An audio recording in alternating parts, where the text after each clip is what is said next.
सभी विद्यार्थियों को एक बार फिर से मेरा प्यार भरा नमस्कार। मित्रों, हमने लास्ट जो वीडियो डाला था, पहला अध्याय था कक्षा 10 संस्कृत व्याकरण का, और उसमें हमने बात की थी सत्व विसर्ग संधि की। और मित्रों, आज हम बात करने जा रहे हैं दूसरी संधि, यानी जो हमारे कोर्स में है विसर्ग संधि, उसका दूसरा पार्ट यानी दूसरा भाग उत्व विसर्ग संधि। जी हाँ मित्रों, आज हम बात करेंगे उत्व विसर्ग संधि। बहुत आसानी से, बहुत आसान शब्दों में इसको समझेंगे, तो बिना स्किप के पूरे वीडियो को लास्ट तक देखिएगा। और इस चैनल को अभी तक सब्सक्राइब नहीं किया तो जरूर सब्सक्राइब कर लें। वीडियो को अधिक से अधिक लाइक और शेयर करें, अपने दोस्तों में, अपने रिश्तेदारों में, जो भी बच्चे 10वीं में हैं उन सभी तक इस वीडियो को पहुंचाएं, जिससे सभी को ये फ्री संस्कृत क्लासेज का लाभ मिल सके। तो चलिए मित्रों, बिना देर किए करते हैं वीडियो प्रारंभ।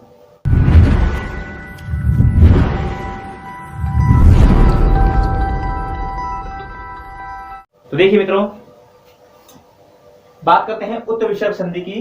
तो उत्व विसर्ग संधि जो है, इसमें हमको दो नियम ध्यान रखने हैं।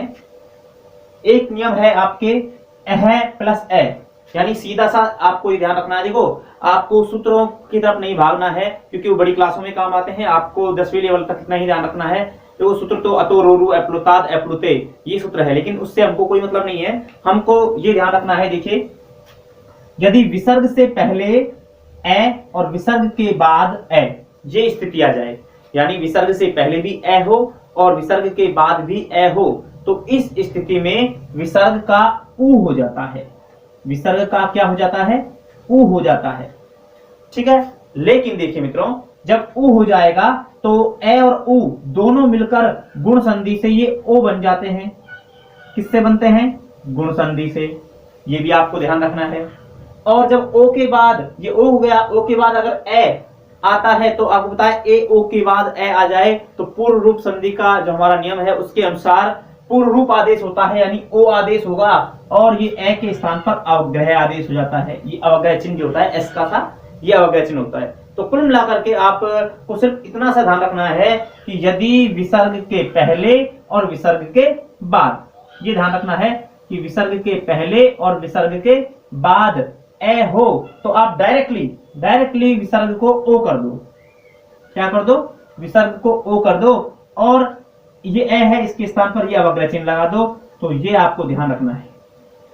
ठीक है, ये ध्यान रखना है कि अगर विसर्ग से पहले भी ए है और विसर्ग के बाद भी ए है तो विसर्ग को ओ में बदल दो, और बाद वाले ए के स्थान पर ये एस वाला जो चिन्ह है, अवग्रह चिन्ह वाला, अवग्रह का जो चिन्ह है वो हमको लगा देना है। एग्जाम्पल से समझते हैं।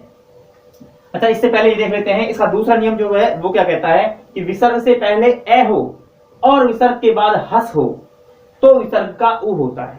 यानी विसर्ग से पहले ए है, जो कि यहां पर भी था, लेकिन यहां पर विसर्ग के बाद ए था, लेकिन यहां विसर्ग के बाद क्या है? हस। तो हस का मतलब क्या है से लेकर के से तक के सभी प्रत्याहार। तो हमने सत्व विसर्ग संधि में जो बात की थी उसमें क्या था कि विसर्ग के बाद जो प्रत्याहार था उसमें खर था। विसर्ग के बाद क्या था? खर। और खर में क्या आते थे? वर्ग का पहला दूसरा वर्ण और से ये आते थे खर में। यानी अगर विसर्ग के बाद इनमें से कोई सा भी अक्षर है तो विसर्ग का से हो जाता है, लेकिन अगर विसर्ग के बाद इनको छोड़ करके कोई सा भी व्यंजन वर्ण है तो विसर्ग का क्या हो जाएगा? विसर्ग का ऊ हो जाएगा। देखिए, जैसे हस है, हस में कौन कौन से वर्ग आते हैं? वर्ग का तीसरा, चौथा, पांचवा, ये सभी वर्ण आएंगे। उसके अलावा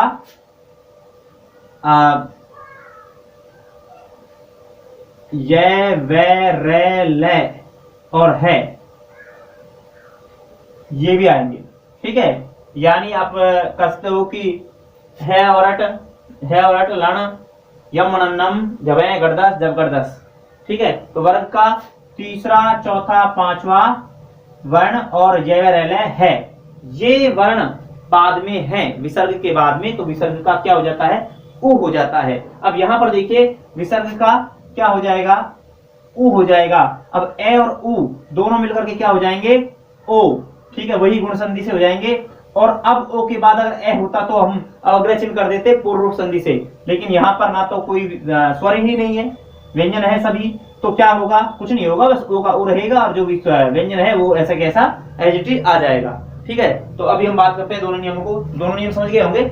यहाँ देखिए, विसर्ग से पहले ए है, विसर्ग के बाद में ए है, तो विसर्ग का ओ हो जाएगा और एस हो जाएगा, बस ये ध्यान रखना है आपको। देखिए कह प्लस अत्र, तो विसर्ग से पहले क में ए है और विसर्ग के बाद ए है, तो डायरेक्टली विसर्ग को आप ओ करो, को, और ये जो ए है इसकी जगह पर अवग्रह चिन्ह लगा दो और त्र, तो बन जाएगा क्या, कोत्र, कोवत्र।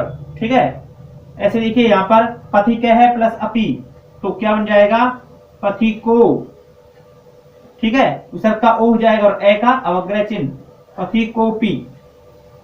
ऐसे ही धन्य है प्लस असी, तो विसर्ग के पहले भी ए है, विसर्ग के बाद भी ए है, तो विसर्ग को डायरेक्ट क्या कर दो, ओ कर दो, तो धन्यो, और ए का अवग्रह चिन्ह धन्यो अशी।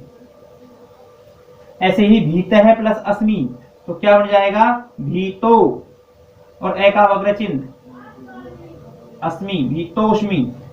ऐसे ही प्रस्तुत प्लस अयम, प्रस्तुत प्लस अयम, तो यहां क्या बन जाएगा, प्रस्तुतो,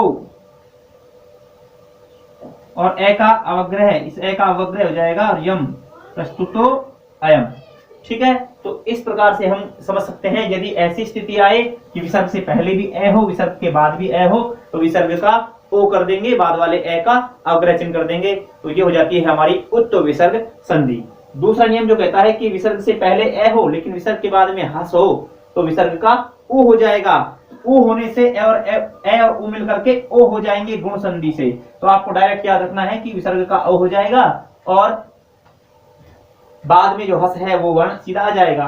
तो देखिए शिव है प्लस वंद्य, तो शिव है विसर्ग से पहले ए है, वे में ए, और इधर वंदे में वे आ गया, ये वाला वे, इसलिए विसर्ग का डायरेक्ट ओ कर दो, तो बनेगा शिवो, और बाद में क्या है, वंद्य, वंद्य को उतार दो ऐसे कैसे, तो शिवो वंद्य।